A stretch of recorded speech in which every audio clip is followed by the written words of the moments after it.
All right, welcome to Tuesday Tours, guys. This is a segment that we are launching this year, and hopefully we'll be sharing 3 properties with you every week, where I basically walk you through it digitally as if you were my buyer, and we are going on showings together. The idea here being showing you 3 properties in different neighborhoods every week, walking through some of the fundamentals with you, and showing you what we would be looking for in deciding whether a home is appropriate for us or not. So these are the 3 properties. Here's a view of the location. You can see these properties are in South Mississauga in the Mineola and Lakeview area. This is particularly a great area if you're a move-up buyer. Lots of affordable homes, relatively speaking, relatively close to the city.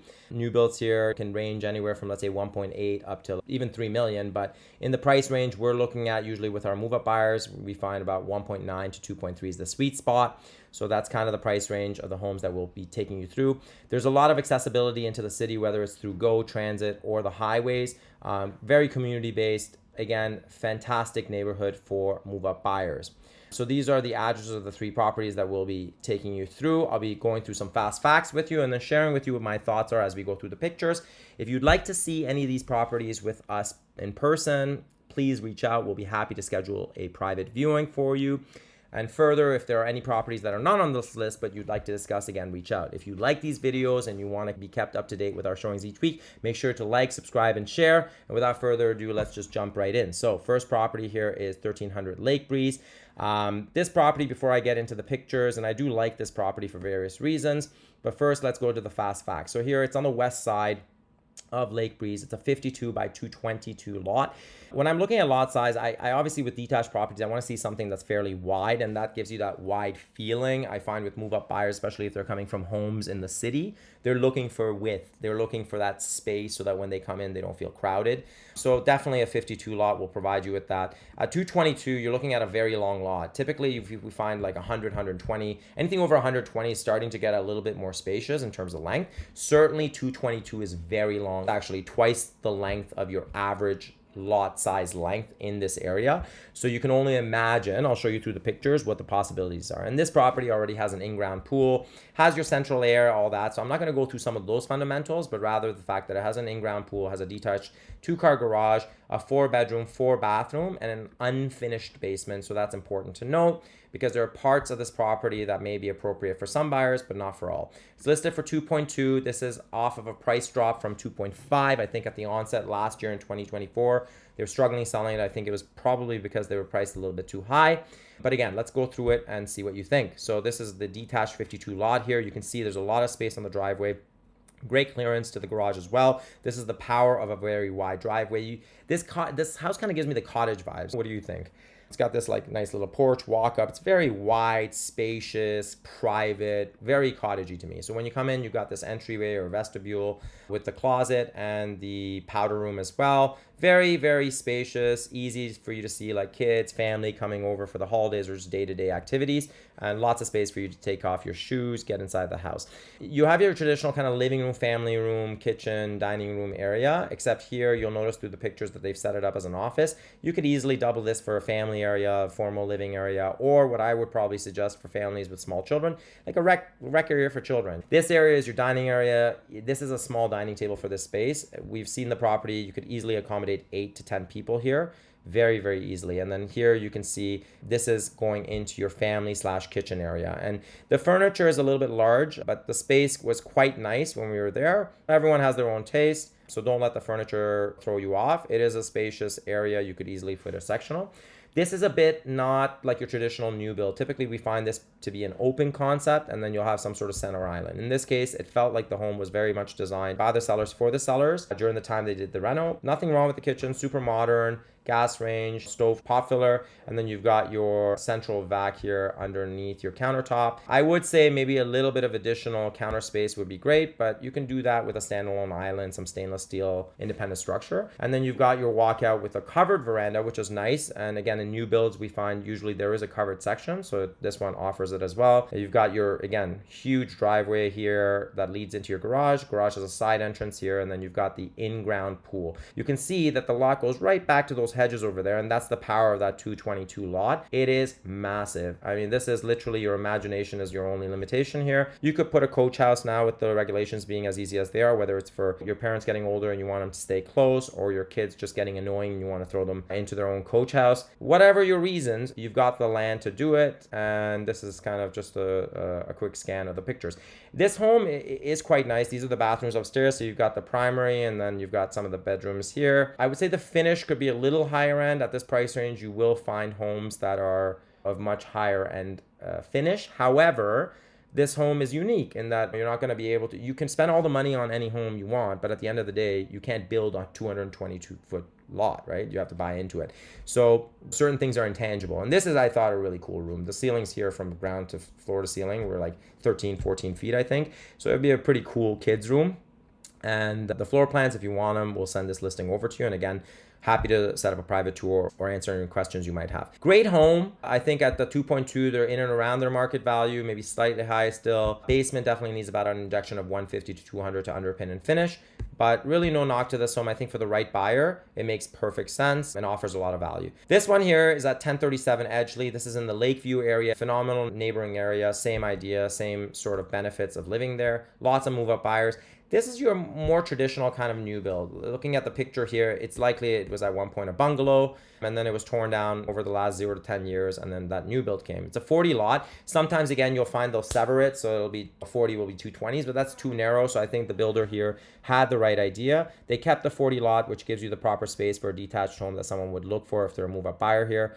You got a 114 lot, so that tells me that the home's footprint will be decent. The backyard will be there, but it won't be massive. Certainly not a 222 like Lake Breeze, but it will be fine. You got 3 to 3,500 of square feet above grade. And then here you've got a private double car garage, which we saw in the picture. We'll walk through. And in this case, we've got a finished basement with a separate entrance and a 5+2, 5 bedroom and a 6 bathroom, that's a lot of bathrooms. And then the +2, just for those of you who don't know, a plus is basically like another bedroom, not on the main floor. So basically a +1 would be in the basement. A +2 could be in the third level and one in the basement. So you have a +2 in this case. So we're looking for 2 supplementary rooms somewhere else. So without further ado, let's just dive right in. I like the aesthetic. That's subjective. So if you don't like it, it's totally fine. But I think it's nice. This is your living kitchen area. Again, like I said, a bit of more of a traditional design in terms of an open concept for a new build. This was a really nice home. The pictures are quite nice. I would tell you, however, having walked through it in person, the kitchen could have been more high-end. This one lacked a little bit in terms of finishes, but it made up for it in the space and it really used every square inch. But there are certain things I wish the builder did, like a filler strip over here would have been really nice just to finish off the kitchen, and just a higher-end kitchen. Also, it feels like here there's a void here. They should have just gotten their cabinets right up to the top and did the same thing here with the hood fan and not left this weird void. It almost feels like something's missing, right? Same with the appliances. You can see here the range is not a proper range, right? It's got this back here. So just a little bit more on the finish, but overall quite nice, quite spacious. This could be a formal dining area, but more likely to be an eat-in kitchen. This one doesn't have that supplementary, that's your powder room. And then the laundry room is on the main floor as you come in. So it doesn't have very much space on the front. And then the garage is kind of built in. This is one of the disadvantages because you don't have that front room in these designs when the architecture is like this. But it's got a very, very large kind of open back area of the house. So just depends. Some people love that. Some people do want that supplementary space in the front. This is your primary. You've got some lights and sconces, some switches. So that was good foresight. You've also got a walkout, which is always nice off the primary. If you want a little bit of privacy in the mornings for your coffee. Here they've put in what looks to be IKEA, but it doesn't matter. It's just like organizers in the walk-in closet, which is always nice to have. And then a view of your primary with a stand-up as well as a tub. This is your second bedroom, big windows, nice closet space. And then this is what looks to be the Jack and Jill. So it's a shared bath between these 2 bedrooms. But either way, you've got lots and lots of bedrooms. This was just an unfinished vent, so they're going to have to just put that in. So this is the Jack and Jill. And the other one, which is this one, is the kind of shared bath, okay? And for those who don't know, Jack and Jill is just basically a bathroom that's shared between 2 rooms. One room is here and one room is from where the camera angle is. And there you go. And then this house was massive. I mean, they did really great job of maximizing the floor space. This is the 3rd level. And the ceiling height was actually quite nice, and they had a lot of light flooding through the skylights.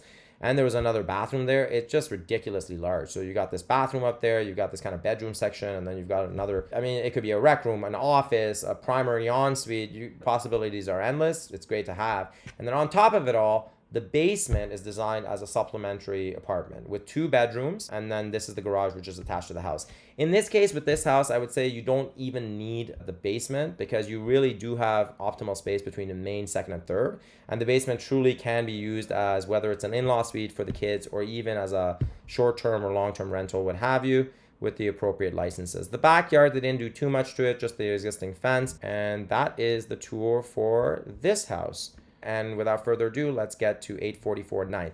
This one's by our friends Mariana and Fred at Wolf Street. This is a wonderful listing. They helped the original purchaser get this property, and then the purchaser did a wonderful job of building this new build. That's 40 by 100. Again, further to what I was saying, 100 feet is not the longest, but it's not the shortest, but this is kind of the minimum you would expect, certainly for a new build detached in this area. It's a 4-bedroom plus 2, and in this case, we expect that it'll have a finished basement. It's apartment finished. Let's get right into it. This thing is what I call the Pinterest, Instagram, TikTok worthy type aesthetic, okay? And this is no knock. I'm not trying to be funny. It's honestly, it's one of those that just kind of is a showstopper. At first glance, you almost think it's just a magazine, but no, it's actually in real life. I've seen it. It's beautiful. The aesthetic is just so well thought out. From end to end, you can see that it was really well thought out and executed. And so when you come in over here, they've got, instead of like your built-in closet, they've got a standalone that they've made to look built-in, and then they've got the in-ceiling speakers throughout the house, these beautiful pot lights, and also credit to our colleagues. They've done a great job of staging it and also kind of jiving with the aesthetic of the home, and it's finished. There are arches everywhere in this home. So if you're an arch lover, you're gonna love this house. It's just arches everywhere. Even the furniture has arches. Then over here, you get into the kitchen. This is kind of your traditional new build where everything's open concept. This is actually fairly large. I'm not sure if you can tell from the pictures, but you can fit a dining table this way even. Remember, at 40 feet, it's pretty wide. So I'm not sure if you gather that from the pictures. And then when you get into the kitchen, it's just beautiful, like literally stunning. These are cabinets that open. They're just kind of pushed to open. There is no hood fan here because the Gen Air stovetop, that's countertop, and then it pulls down. So it has like a vent underneath that pushes out of the house. This is what we call integrated appliances. So on the other side, there'll be a dishwasher, and then here it's the fridge. Super high end, which is what I expect when it comes to this price range. But even the fixture is just absolutely stunning. Here you can see the countertop kind of looks like that concrete, and then the slab over here is matching the countertop here. It's two-tone because the slab here is a bit different. That's your backsplash, but it's one piece of granite with these beautiful veins running through. Bring out some of the tones of the actual cabinetry. You can see this goldish brown over here. This is also rounded. You see this rounded edge? It's just pointing out some of the finer details, right? This is off the kitchen over here. You see the arches, and then this is your powder room, which is just super aesthetically forward as well. The staircase is right at the front. You go up, you can see you got these beautiful skylights, and I want to point out some of the details here. You can see the vent covers are what they call aria covers or integrated or whatever, but essentially it's not your traditional vents, but rather something that kind of looks seamless and then just leaves a little like moat looking thing for airflow. But you can see that they've really thought it out end to end. Again, with the arches, even in the trim work, this is the primary. It's very wide. You've got a king size bed with a little like seating area. This is your primary ensuite. Very beautiful. The aesthetic is consistent, which I like to see in these new builds. And the cabinetry here is consistent with whoever probably did their kitchen. This is your second bedroom. This is a nursery or an office. It's one of the smaller bedrooms. It's the smaller bedrooms out of the 4. And then this is the shared bathroom. Absolutely stunning. Nothing to say here. Same with the laundry. And I like that they put in the organizers and more storage. And also this here is a supplementary panel, which is separate from the panel downstairs in the basement. Always nice to have so that if you're renting it out or family's living there and fuse goes or breaker trips, you can just use your own panel rather than bothering anyone in the basement. This is one of the third bedrooms, kind of equal size to the other one. You've got the closet that's integrated in here. Just really nicely done. This is a bedroom in the basement. There are 2 of them, and this is the big open area, which also actually is roughed in on this side. You can't see it, for like a wet bar or some sort of kitchen setup. This is a fairly spacious area that's square. You can easily set up a rec room, a children's play area, and then you've got your 2 bedrooms. But again, you have a separate entrance, so if you wanted to maybe have like an in-law suite or what have you, it's roughed in for that as well. The backyard isn't huge. Remember, this is a 100 lot. So when you have a 100 lot, it's going to be a footprint and a backyard, but the footprint's probably going to take precedent here, and that's the case here. It's not massive, but again, it depends what kind of buyer you are. Some clients that I work with, it's a must-have that they have a huge backyard because they have big plans. They want to put in a pool. They want to set up a jungle gym for their children. But then there are some clients that I have, the smaller the better, and ideally all stone because they don't want to maintain anything. So this is kind of for that client who's looking more for the home, kind of aesthetic matters to them, finish matters to them. They're looking for something new. They want to not lift a finger when they move in, and they want a yard, but they don't want too much maintenance. This home would be perfect. The garage in this case encroaches, like you can see here. I would say it's in the backyard, but there's a lot of things you can do. You can even open a cavity here and kind of make it like a bar that, like, you have electricity there. You can have a fridge and it becomes like a little tiki bar. But again, your imagination is what holds you back. I'd say the clearance here, having been there, isn't great for in and out with the garage in terms of like driving your car in and out every day. You can see here it's a little more challenging to get your car in and out. You can get it in, believe me, you can. I think it would be more for a seasonal vehicle, but the driveway is fairly large and the front is very large. You can easily park 4 cars if you wanted to. So super design forward, detached new build. And out of the 3 homes here, which one's my favorite? Personally, and it's not because I think it's the best house. I like Lake Breeze, and I like Lake Breeze because I'm all about potential. I have a lot of experience adding value to homes through renovations, and I like the lot size. So for me, which one of the 3 is the best for me? I would say for me, Lake Breeze, because I enjoy the idea of building this oasis with 22-foot lot. But in the case of like buyers and the way I look at it for my buyers, I'd say it really depends on how much value they put in terms of finish and not lifting a finger, because Lake Breeze is not that home. You're gonna have to inject some money, time, and energy into it. Whereas Ninth, you do nothing. Ninth is like you move in, it's aesthetic forward, it's incredibly beautiful. It's one of those where everyone's jaw is gonna drop when they come into your house. And Edgeley, it's kind of a hybrid. It's super aesthetic. It's super spacious. Well, like lots and lots of space in the house, but I would say it's lacking in the way of finish, certainly relative to 9. So that concludes our Tuesday tours for this week. If you have questions on any of these 3 properties, please feel free to reach out. Again, I'm happy to set up a private showing for you if you'd like on these or any properties that are of interest to you. Thanks again for watching. Make sure to like and subscribe and share, and join us next week as we take a tour of 3 new homes in a completely different neighborhood. Bye.